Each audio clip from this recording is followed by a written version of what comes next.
Daniel Gafford was pretty much useless in game one. He flew under the total on his points, rebounds, and assists, and I think he's going to do it again in game two. I'm Andy from WagerTalk.com. Let's jump right into what's going on with Daniel Gafford. So Gafford only played 14 minutes, and he only had 3 points. He didn't have any rebounds, any assists. And when you're watching the game against the Clippers, it was very obvious that Zubac was going to do whatever he wanted down low. Dallas didn't really have an answer for him. So we're looking at Daniel Gafford and his points, rebounds, and assists, which is at 16 and a half. He's either going way under or way over. So when I'm looking at his box score, I'm trying to figure out what's going on here. So he only played 14 minutes, 1 of 4 from the field. Like I said, 3 points, no rebounds, no assists. And when you only play 14 minutes, trying to get over 16 and a half points, rebounds, and assists is almost impossible. Against Detroit, he only played 12 minutes, easily comes under. Against Miami, he plays 26 minutes, he flies over. Against Charlotte, 25 minutes, 12 of 12 from the field. Nice defense, Charlotte. Houston, he only plays 16 minutes and he comes under. So this is obviously minutes related. And when he goes under, it's probably because he's not playing very many minutes.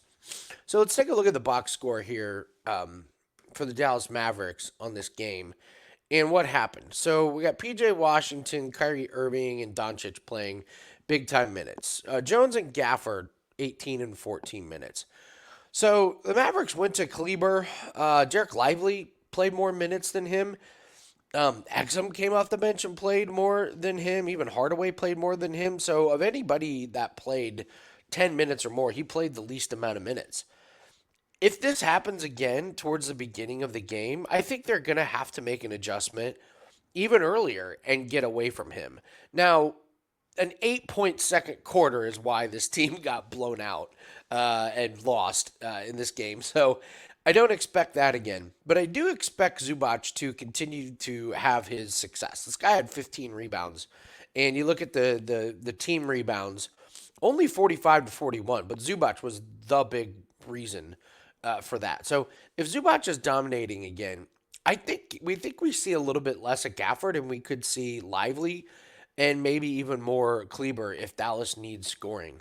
So when I was looking here at Daniel Gafford coming back to him, this is not an anomaly against the Clippers. Even earlier this year, he had 16, and that was against the Washington Wizards when he was playing a ton of minutes, and he still didn't get over this 16 and a half. So these two games are from 2022, not really worried too much about it, but just looking at Daniel Gafford here, it's feast or famine. So if he's going to go over this total, he's probably going to fly over it.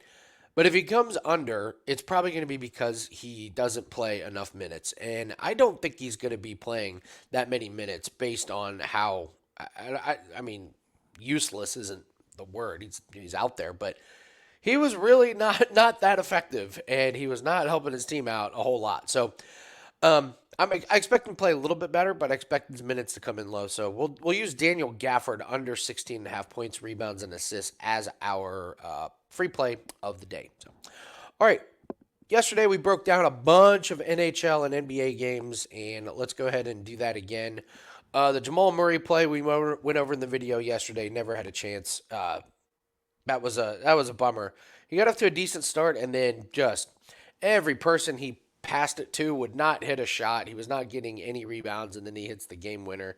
So it was just one of those crazy plays. But what I always preach, we lost the rebounds and assists on Jamal Murray. I'm going to play it the next game and probably the game after that. Just because it loses once, especially in this playoff series, I don't abandon these plays very often. I'm going to play them multiple times because I'm trying to go on this streak of winning 3 out of 4.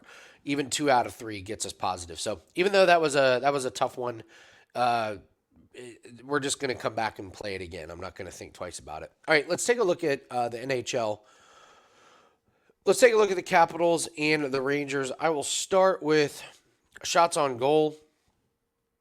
It was pretty obvious Zibanejad and Panarin were the ones that were going to be doing the damage in the game one against Capitals, and they did.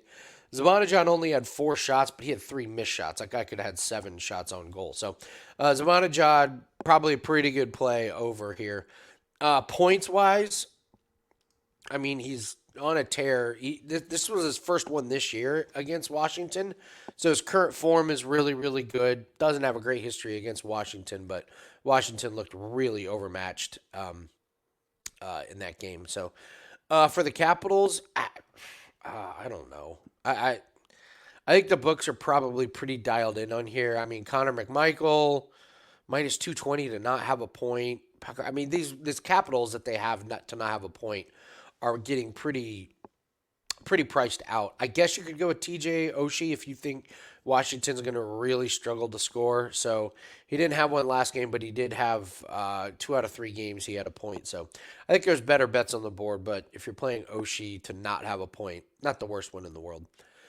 Tampa Bay and Florida. Braden Point is the one we need to be looking at. This guy's incredible.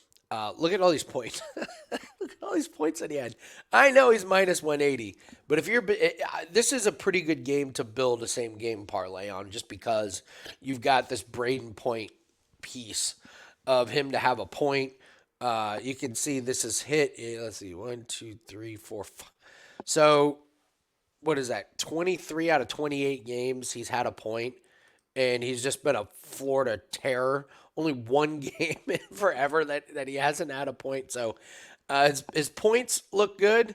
And to be honest, his shots on goal look really good. He's getting well over this 2.5. So Braden Point, maybe you do a Braden Point like same game parlay. Take him over 2.5 shots on goal. Take him to have a point, and then maybe take a team total or a game total. But Braden Point is your guy in this one. He's just been lighting it up. The one guy that has kind of really surprised me, he's better than this, but Brandon Montour just cannot get a point. It's minus 140. I mean, this is 2 games in the last 10 that he doesn't have a point, and he's been very sporadic. Against Tampa, doesn't have a point the last couple games against Tampa. So Brandon Montour, for whatever reason, is just not getting points. So you could look at Brandon Montour to not have a point. But Braden Point, to me, is the guy to look at. Colorado and Winnipeg. I find it interesting here that Nathan MacKinnon, normally in the playoffs, his shots on goal props are just like, they couldn't set it high enough. But he's not really getting there. This is now 4 games in a row that MacKinnon has landed on 4, including the last game against Winnipeg. And Winnipeg's they're 11th against shots on goal. But last year in the playoffs, man, this was you just rinse and repeat. So I'm not playing it. I guess you say maybe we're getting a decent price on MacKinnon. Maybe he gets back to it, but he hasn't had great success against this Winnipeg team on his shots on goal. So Nathan MacKinnon is one to keep your eye out. And then let's see the other shots on goal. I guess I don't really see much going on in that one. So yeah, not a whole lot in the NHL slate tonight, except for JT Miller. This guy just continues to have a point in pretty much every single game that he plays in. It's minus 190, so you're laying quite a bit of juice. It is interesting that not great success against Nashville this year, but it's the playoffs. He got a point last time, and he's just been on a tear. This is probably rinse and repeat JT Miller to have over that. So, I mean, a streak of 12 games with a point is pretty impressive.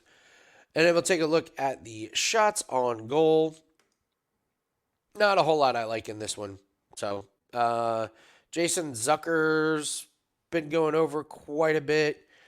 Actually, you know what? This one isn't too bad. He's gone over the last couple. And I love these 1.5 shots on goal. So that's another one. But again, I think there's a better games to focus on. So remember, we're only looking for a couple of these a night. Like in all the sports, you only need a couple to do some damage. So I would encourage everyone to be a little bit patient on that. What do we have up at WagerTalk today? We've got our MLB play of the week.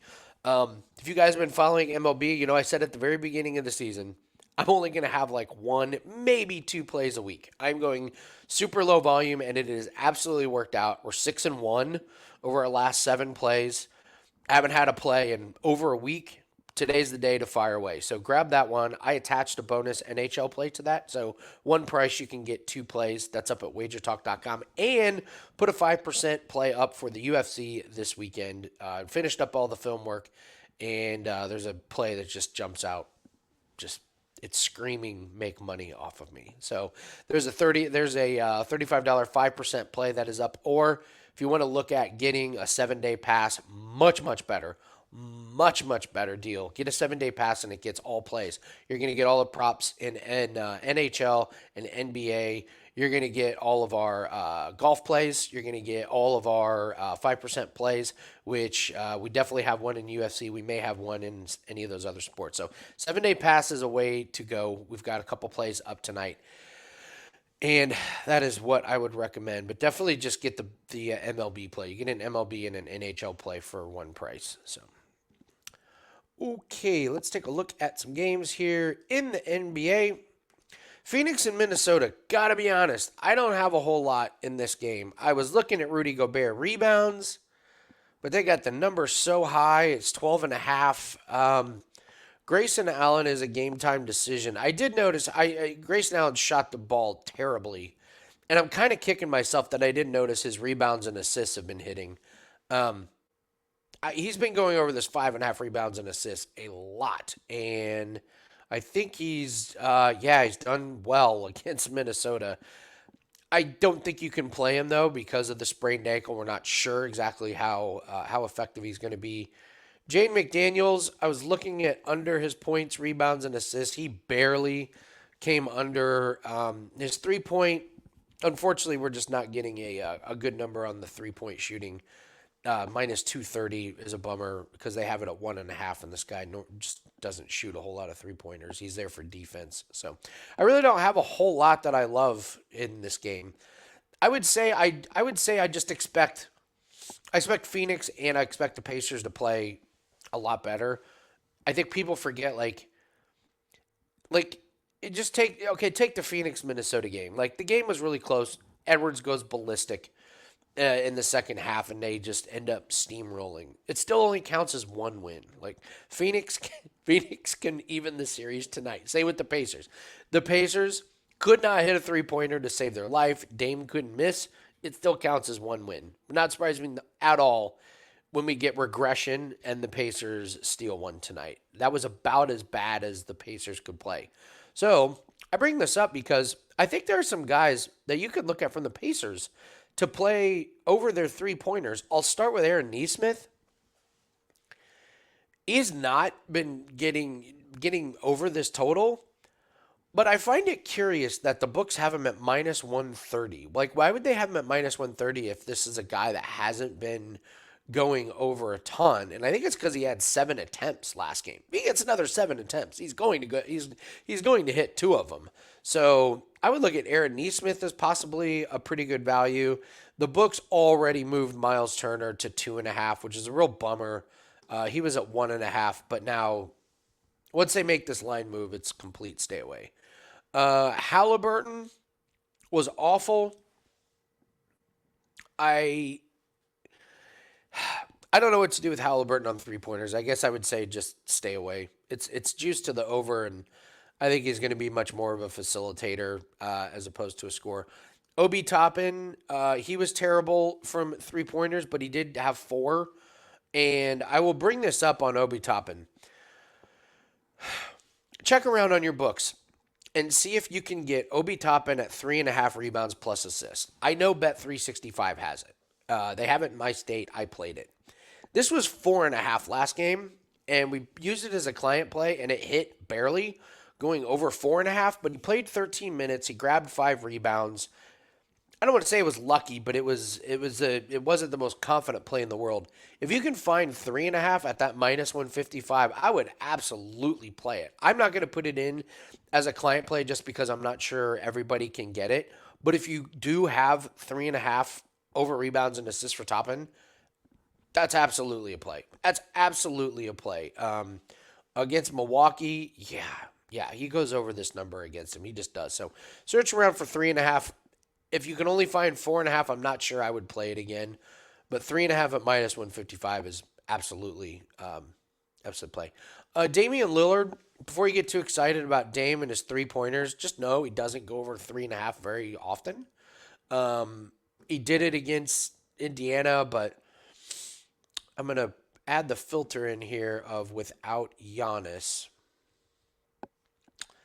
And so without Giannis, 1, 2, 3, 4, 5. Yeah, so 6 out of 10. I just don't think he's going to be that lights out 2 games in a row. There's going to be some regression. If he does, hey, more power to him. But don't overreact to Damian Lillard in that one game. So at 35 points at half, and then he ended the game with 35. They didn't even need him in the second one. I just don't think there's a whole lot we can take away from the first game from a props perspective. So Obi Toppin, yeah, probably the best one that I would look at. And then we have Dallas and the Clippers. We went over Daniel Gafford, and I do think that Daniel Gafford, if I'm right about Daniel Gafford going over, there's going to be a ton of value on Kleber. I got Kleber's game log here, and this is kind of the same thing. If he plays the minutes, he's going to fly over. 27 minutes, he had 6 rebounds and assists. Against Detroit, he only played 11 minutes. He still has 3 rebounds, 2 assists. So his minutes are all over the place. That's what's a little fresh about 11, 20, 19, 30 in an overtime game, 21, 17. So it's kind of all over the place. If he gets the minutes, he'll go over. So it's kind of correlated here. If Gafford goes under, I think you're going to see Kleber go over. Dante Exum was a pretty big disappointment. I thought he would hit at least 1 3-pointer. I thought he would go over his rebounds, assists, and he was non-existent. Maybe we have a bounce back game from him. I just don't want anything to do with these the big name guys. I will say, pretty ambitious number the books have set here on James Harden, 14.5. I know the Clippers won, but he does not go over this total that often on his rebounds and assists, 14.5. So let's see, 1, 2, 3, 4, 5, 6, 7, 8, 9, 10, 11. Yeah, only 13 out of the last 30 games.